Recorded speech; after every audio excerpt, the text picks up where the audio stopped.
누구든지 소중하고 가치 있는 것을 소유하고 싶고 또 그것을 자녀들에게 물려주고 싶은 마음은 다 같습니다. 그러나 누구든지 소중하고 가치 있다고 할 수 있는 절대적인 그런 것이 있을까요?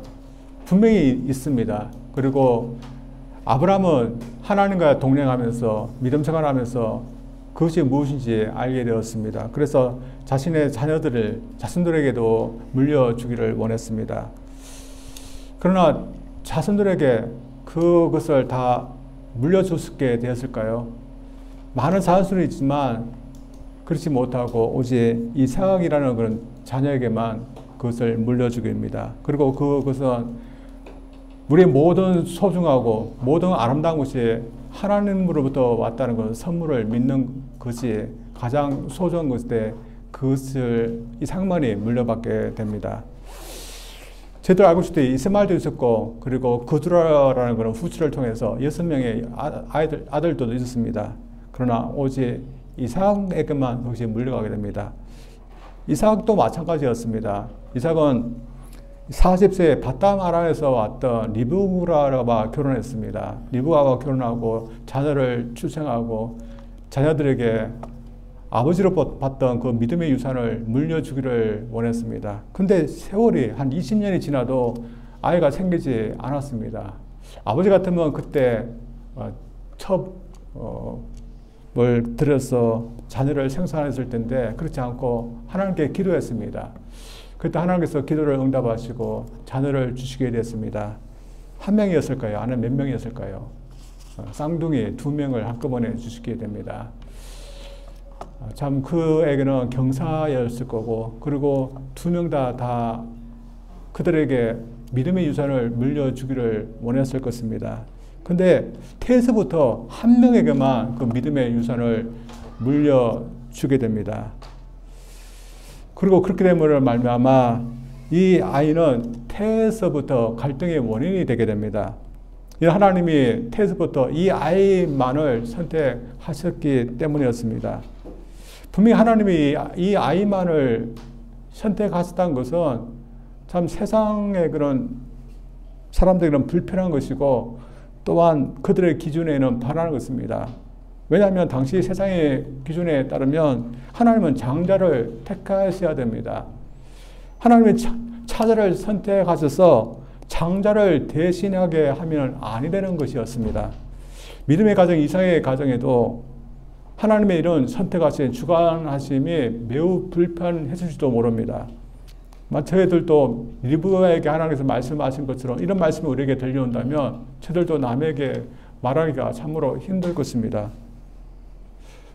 그녀에게 태동이 쳤는데 아이들이 태에서부터 계속 싸우는 것을 느끼면서 괴로워했을 때 하나님께서 주신 말씀입니다. 23절입니다.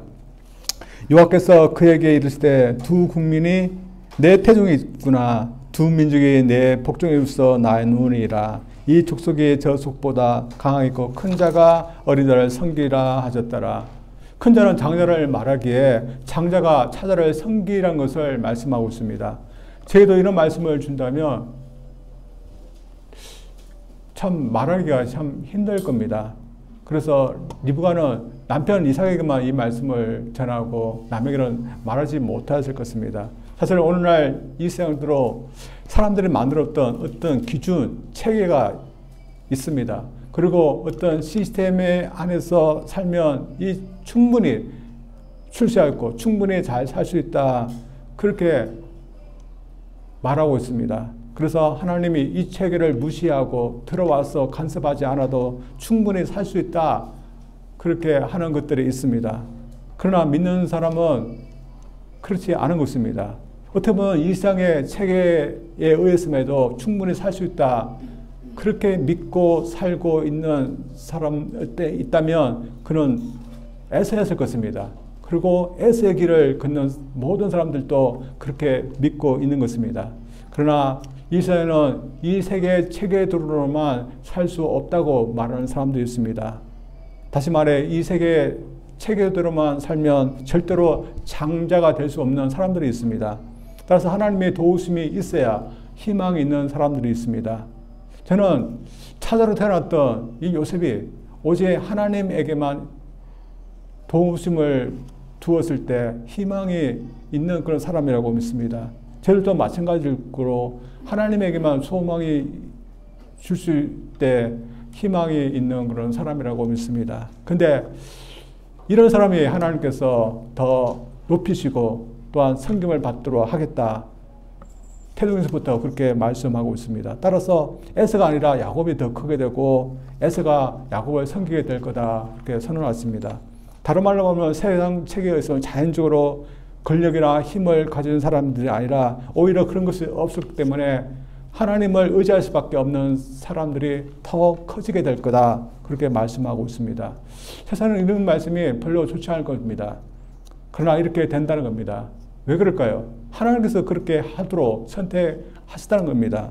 그래서 구원도 마찬가지입니다. 구원받은 사람들은 이 세상에서 자신의 힘을 믿고 살아도 충분한 그런 사람들이 아니라 그런 힘이 없기 때문에 예수님만을 의지하려고 하는 그런 사람들이옵니다. 근데 하나님께서 그런 저희들을 구원해서 크게 하신 것이었습니다. 근데 오늘 본 말씀 보면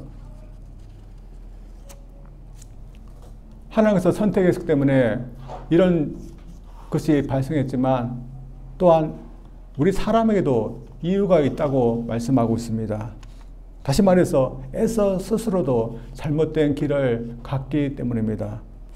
근데 처음부터 이 에서가 양보하지 않고 장조로 태어나서 처음부터 잘못된 게 된 그 원인을 제공했던 것일까요?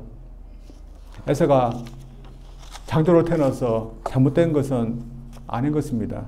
그러나 그가 장자로 태어나서 있게 된 그런 유혹이 있었습니다. 그 이유는 장자로 태어났기 때문에 당시의 체계에 매몰될 수 있는 거기서 빠져서 살 수 있는 그런 유혹은 있었습니다. 오늘 같으면 장자로 태어난 것이 무슨 유혹이 있을까요? 별로 없을 것입니다. 근데 당시만 해도 장자로 태어나면 있게 되는 유익이 있었습니다. 그것은 유산과 관련이 먼저 있었는데 다른 자녀들에 비해서 2배의 유산을 받을 수가 있었습니다. 그래서 신명기 21장 17절도 이렇게 말씀하고 있습니다. 반드시 그 미움을 받는 자의 아들을 장자로 인정하여 자기의 소유에서 그에게는 2 몫을 줄 것이니 그는 자기의 기력의 시작이라. 장자의 권리가 그에게 있습니다. 이것은 하나님만이 명령하신 것이 아니라 당시 시대에도 장자에게는 이런 권리를 줬습니다. 그래서 이런 권리를 받았고 살았던 에서이기 때문에 큰 권리가 그에게 주어졌습니다. 그래서 아버지가 죽게 돼도 걱정이 없는 겁니다.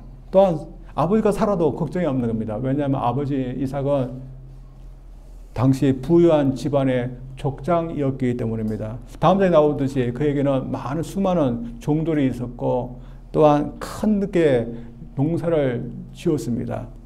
당시 책으로는 그에게는 많은 것이 주어졌습니다. 재산도 주어졌고 장자라는 그런 권리도 주어졌고 그리고 힘도 주어졌습니다. 따라서 유혹은 그런 것에 매몰되어서 살 수 있었던 것입니다. 다시 말해서 하나님이 그의 삶에 간섭하지 않아도 그를 도와주지 않아도 충분히 살 수 있다 말할 수 있는 그런 유혹이 그에게 있었습니다. 그런 것을 다 갖고 있지만 그런 유혹에 빠지지 않고 살 수 있었을까요? 오늘 본 말씀은 그렇지 않다는 것을 말씀해 주고 있습니다. 오늘 본 말씀은 그들이 태어나서 이미 성장해 왔다는 것을 말하고 있습니다. 똑같은 배에서 태어났지만 참 달랐습니다. 형 에서는 남성성이 강했던 그런 사람이었습니다. 그래서 나중에는 사냥꾼이 되었습니다. 반면에 야곱은 조용한 사람이었고 집안에서 목축을 하면서 살았던 그런 사람이었습니다. 근데 어느 날 에서가 사냥꾼으로서 실패하게 됩니다. 사냥을 나갔지만 한 마리도 잡아오지 못하고 헛긴 채로 돌아오게 됐습니다. 아침에 나갔는지 아니면 며칠을 사냥을 하고 돌아왔는지 모르지만 돌아왔을 때 매우 허기가 졌다고 말하고 있습니다. 근데 마침 동생이 붉은 죽을 쓰고 있었습니다. 그래서 동생에게 그 죽을 달라고 했습니다.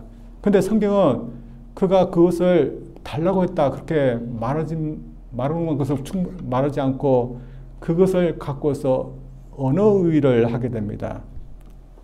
다시 말해서 그의 이름과 붉은 그 죽을 서로 대비하면서 언어 유희를 하는데 한번 보겠습니다. 30절입니다. 야곱에게 이르되 내가 피곤하니 그 붉은 것을 내가 먹게 하라 한지라. 그러므로 에서의 별명이 에돔이더라. 이 붉은 죽이 뭘까요? 팥죽을 말합니다. 근데 팥죽이라 하면 되는데 붉은 죽이라 하면서 붉은 것을 강조합니다. 에스가 태어날 때 피부색이 어땠을까요? 붉었습니다. 그래서 에스라 했습니다. 또한 후의 이름도 자손들 이름도 에돔입니다. 붉은 것과 관계됩니다. 그가 먹고 넘어진 죽도 붉은 죽이었습니다. 그래서 이 붉은 것을 강조해서 에서가 뭘 잘못했는지 강조하고 있는 겁니다.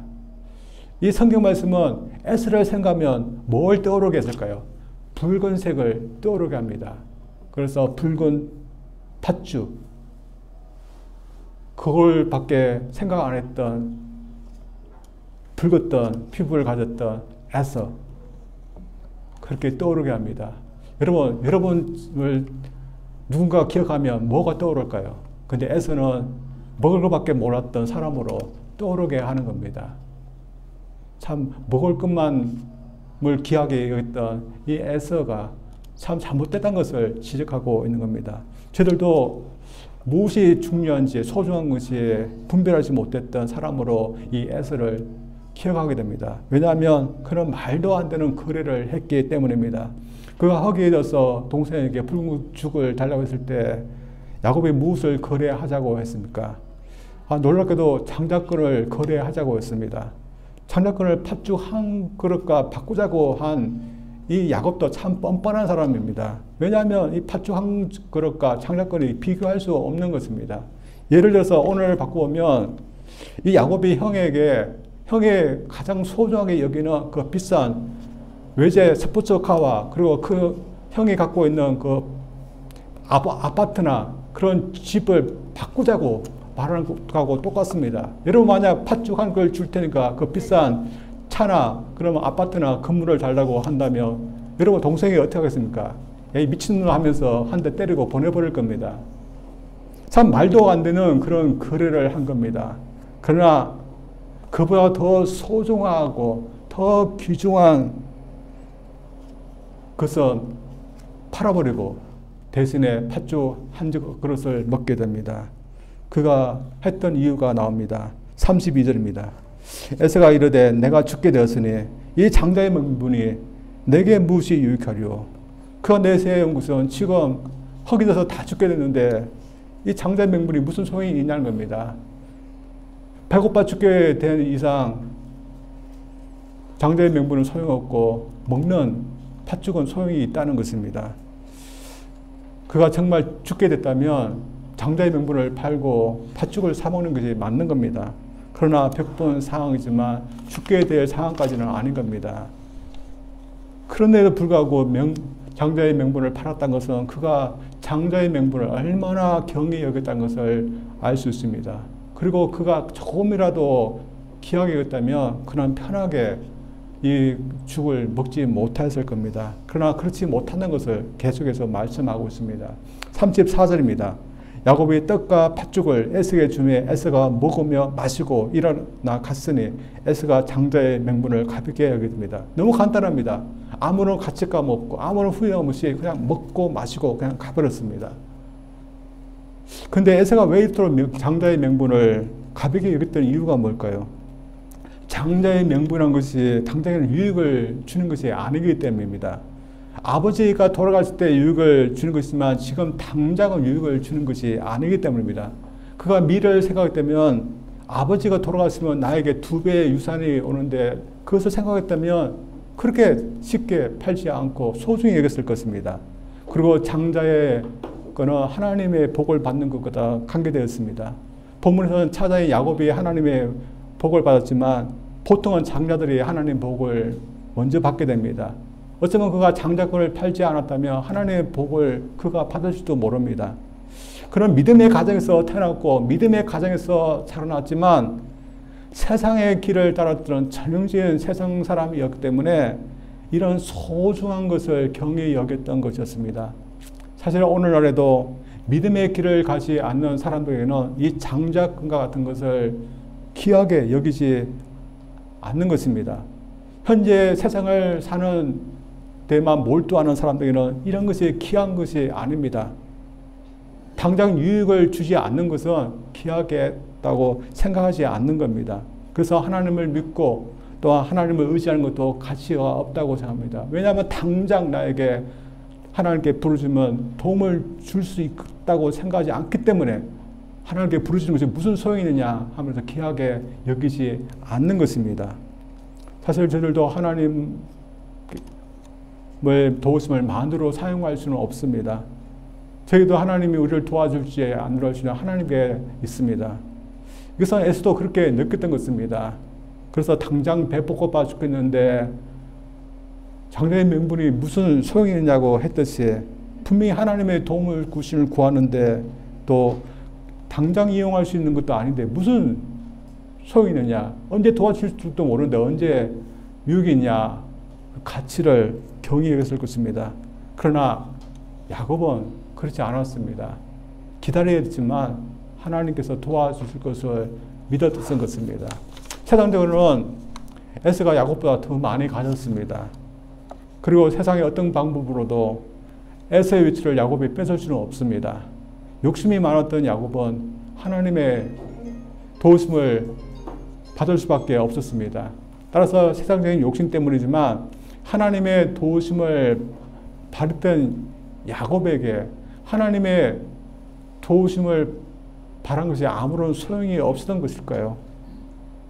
하나님의 도우심 때문에 그가 점점 더 나아갔던 것을 보게 됩니다. 그러나 하나님의 도우심에 대해서 경외했던 이 에서의 삶은 전혀 나아지지가 않았습니다. 그가 귀한 것을 볼지 못하고 살았기 때문이었습니다. 그가 귀한 것을 보지 못하고 경외 여기면서 살아도 되었던 것일까요? 그렇지 않다는 것을 히브리서 기자는 엄격하게 말하고 있습니다. 한번 보겠습니다. 히브리서 12장 16과 17절입니다. 음행하는 자와 혹 한 그릇 음식을 위하여 장자의 명분을 판 에서와 같이 망령된 자가 없도록 살피라. 너희가 아는 바와 같이 그가 그 후에 축복을 이어받으려고 눈물을 흘리며 구하되 버림받아 되어 회개할 기회를 얻지 못하였느라. 성경은 귀한 것으로 보지 못하고 경히 여기는 것에 대해서 책망하고 그렇게 되지 말라고 합니다. 그가 왜 이렇게 됐을까요? 세상의 풍부함에 그런 매몰되어 살았기 때문입니다. 오늘날 저들이 야곱처럼 간사하게 살아서도 안 되지만 세상의 풍부함에 함몰되었고 매몰돼서 그 외의 것에 대해서는 가치를 못 느낀 에서처럼 살아서도 안 되는 겁니다. 오늘도 세상의 것에 대해서는 가치를 느끼지만 세상 사는 것에 당장을 주지 못하는 그 귀한 것에 대해서는 가치를 느끼지 못하는 그런 사람들이 많이 있습니다. 저들도 일상의 것에 매몰되어 산다면 일상의 것으로 충분하다고 생각할 수도 있습니다. 만약 저희들이 여전히 젊고 또한 좋은 직장도 있고 안락하게 살 수 있다면 여러분 어떡할까요? 그리고 저희들 지금 노후자금도 많고 그리고 충분한 연금이 꼬박꼬박 있어서 저희들이 여유있게 산다면 어떻게 할까요? 하와이는 몇 채의 집을 갖고 있고 좋은 직장도 가지고 있어서 사는 그런 사람들이 많이 있습니다. 그리고 1년에 몇 번씩 휴가를 가고 또 매주마다 외식을 하고 그리고 취미생활을 하는 그런 사람들 있습니다. 어떻게 보면 경제적으로 여유가 있고 또 몸도 건강하다면 우리가 갖고 있는 것으로도 충분히 살 수 있다. 그렇게 보이는 것입니다. 그래서 어떤 사람들은 우리가 충분히 지금 우리가 갖고 있는 것으로도 우리가 살 수 있는데 굳이 믿음 생활하고 굳이 교회 생활을 해야 되는가가 그렇게 소중함을 못 느끼는 그런 사람들도 있습니다. 솔직히 저희도 그럴 수 있습니다. 힘들 때는 교회 생활하고 믿는다 했지만 이제는 안정되고 여유 있는데 굳이 믿음 생활할 이유가 있는가 그렇게 생각하는 사람들도 있습니다. 그리고 이렇게 여유 있게 있는데 꼭 교회가 돼서 해야 되나 즐길 것도 많은데 하면서 그렇게 생각하는 사람들도 있습니다. 그러나 우리의 사람이 이상 있는 것으로만 충분히 하면서 살 수 있을까요? 우리에게 재산이 있고 또한 힘도 있고 친구들도 있고 건강이 있고 또한 보람되게 일할 수 있는 것들도 있는 것으로 충분할까요? 사람들은 충분하다고 생각하지만 우리 인생 그렇지 않은 것입니다. 젊을 때는 우리 20대에 보면 친구들이 있고 또한 얼마간의 재산이 있으면 충분하다고 그렇게 생각합니다. 그러나 그렇지 않았습니다. 가정이 있어야 됨을 우리가 알게 됩니다. 가정이 있어서 저희들이 살다 보면 그것을 충분했습니까? 우리가 나이가 들면 나를 인정해주는 그런 것이 있어서 그 만족감이 있어야 되지 충분할 것 같습니다.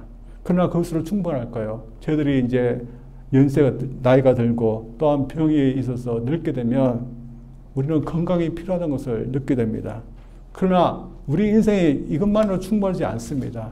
그 모든 것이 다 있을지라도 아무리 노력해도 우리 인생은 죽음으로 향하여 가고 있습니다. 죽음으로 가고 있는 인생에게 이상의 무엇이 충분할까요? 그리고 그 사회 세계에 대해서는 이상의 무엇으로 충분할까요? 이상의 어떤 것으로 우리가 충분한 것이 아니라 오직 주님의 간섭하심이 계셔야 되지 우리가 살 수 있는 겁니다. 믿지 않는 사람들은 부정하지만 저희들은 주님이 계속해서 우리 삶 가운데 오셔서 우리를 인도하시고 계심을 우리는 알고 있고 또한 믿고 있는 겁니다. 따라서 주님께서 우리를 인도하고 계시기 때문에 미래에도 우리는 희망이 있다고 믿고 살고 있는 겁니다. 따라서 주님께서 우리를 인도하시는 것을 우리가 믿고 그것이 사실이기 때문에 그것을 믿고 의지하는 믿음 생활 가치가 있는 거고 또한 소중하고 교회 생활도 소중한 것입니다. 그래서 우리는 이것을 믿기 때문에 주님께 간섭해 달라고 기도합니다. 여러분 중에서 어느 누구든지 내 삶을 그대로 내버려 두시오. 아무 간섭하지 말라고 기도하는 분 아무도 없을 겁니다. 주님에게 내 상황이 이러니 나의 상황을 보시고 도와달라고 우리는 주님께 기도하는 겁니다. 여러분 이게 사실일까요? 주님께서 우리 상황을 보시고 우리를 인도하시고 우리를 도우신다는 것이 사실일까요?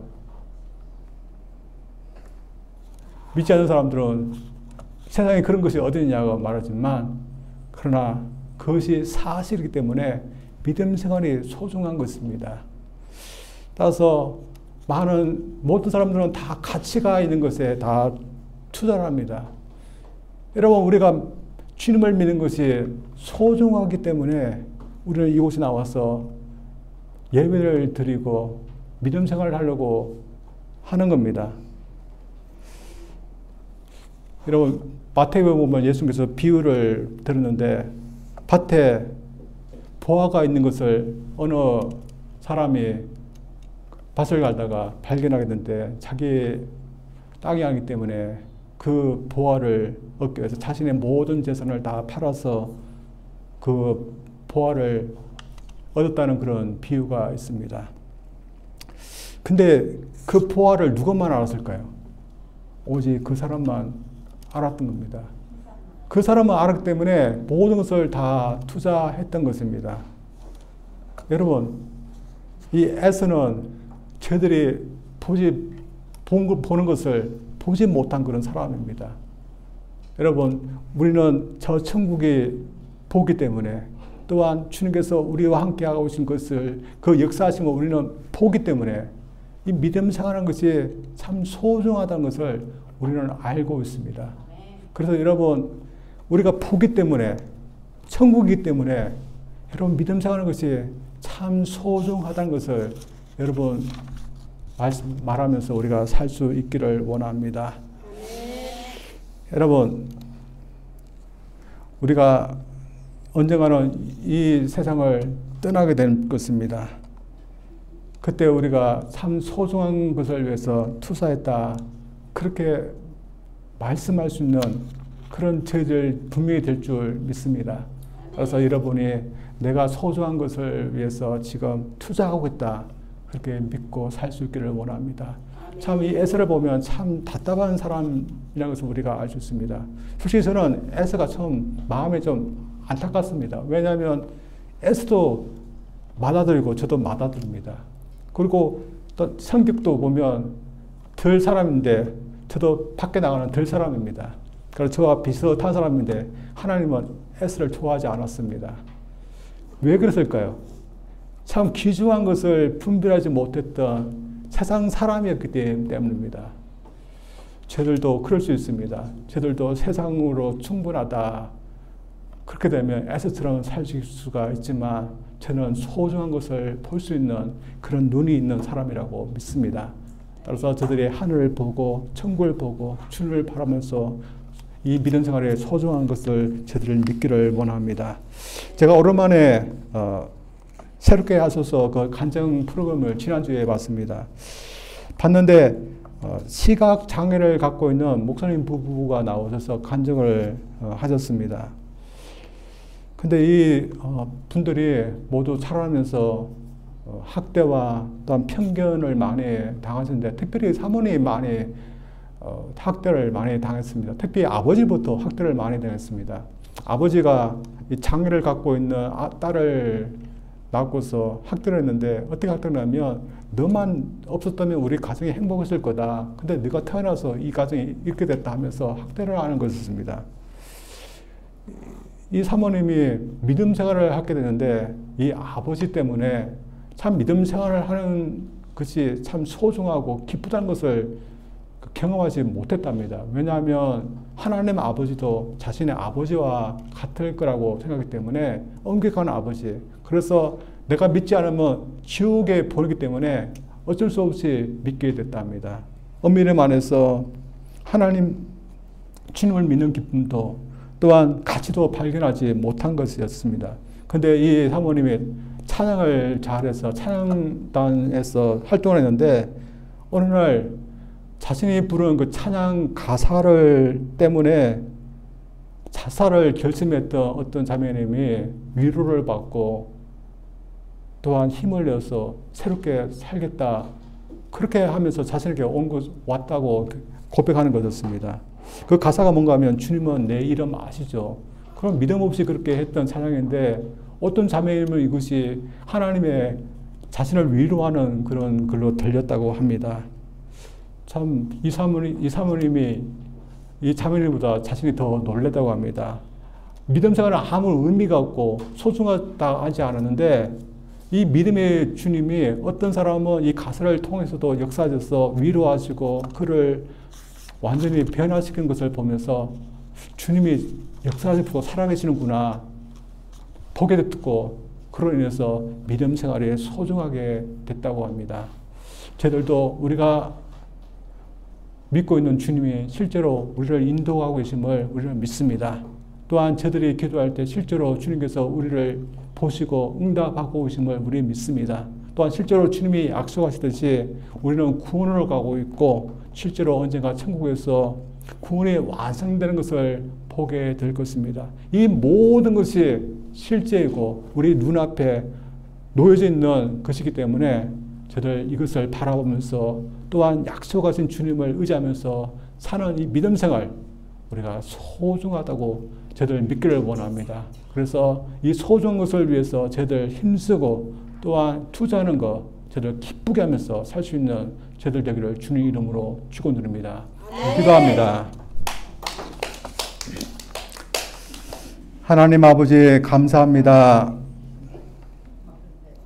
에서가 참 장자로 태어났지만 하나님에 의해서 동생이었던 야곱에 의해서 그 장자의 그 권리, 복이 빼앗겨지는 그런 일을 당한 것을 저들 보았습니다.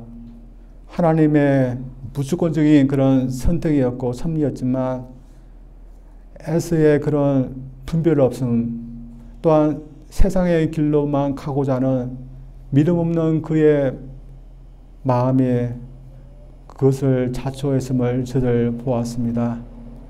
하나님 아버지, 하나님은 소중한 것이 저 하늘에 있고 또한 소중한 구원을 위해서 우리를 위해서 십자가에서 죽으셨고 또 우리에게 구원을 베푸셨다는데 우리가 그 소중한 것을 보지 못하고 원망하며 살 때가 너무나 많습니다. 하나님 아버지, 우리에게 그 소중한 것을 볼 수 있는 믿음을 주시고 눈을 허락하셔서 매일매일 그 소중한 것 때문에 저들이 힘쓰고 또한 감사하면서 또한 투자하면서 살 수 있는 저들 되게 하여 주시옵소서. 예수님 이름으로 기도합니다. 아멘.